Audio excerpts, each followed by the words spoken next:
In today's video, I'm going to teach you how to use the Jotform Sign platform to effortlessly add signatures to your PDF documents. This tool is a game changer for anyone looking to streamline the document signing process, whether for personal use or in a professional setting. So, let's dive in. First things first, you'll need to navigate to the Jotform Sign platform. Open your preferred web browser and enter the URL. Once there, you should see a user-friendly interface that invites you to get started. If you haven't already, you might want to create an account to take full advantage of the platform's features, but you can also start right away with an existing account. It's intuitive and designed to be quite accessible for users of all experience levels. Now that you're set up, let's move on to the main task at hand, uploading your PDF document. On the homepage, you'll find an option to upload your document, which is conveniently placed for quick access. Clicking on this will open a dialog that allows you to select the PDF file you wish to work with from your device. Choose the appropriate file and upload it.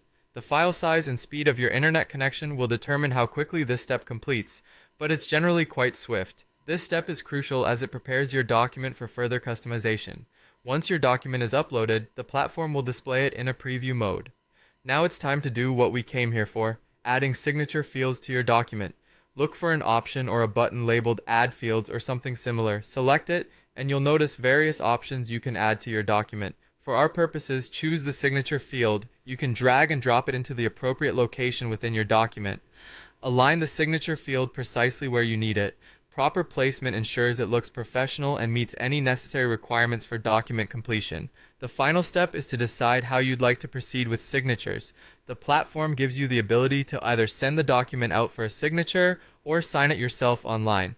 If you choose to send it out, you'll need to enter the recipient's email address and perhaps a message explaining why you're sending this document.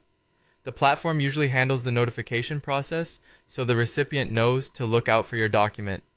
However, if you're signing it yourself, there's usually an easy click-to-sign process that involves your mouse or touch device to add your name effortlessly. And that's it! You've now taken a PDF document and, in just a few steps, transformed it into a ready-to-sign or signed document using Jotform Sign. I hope you found this walkthrough helpful and feel more confident in your ability to manage document signatures online. Thanks for watching, and don't forget to check out our other videos for more tips and tricks.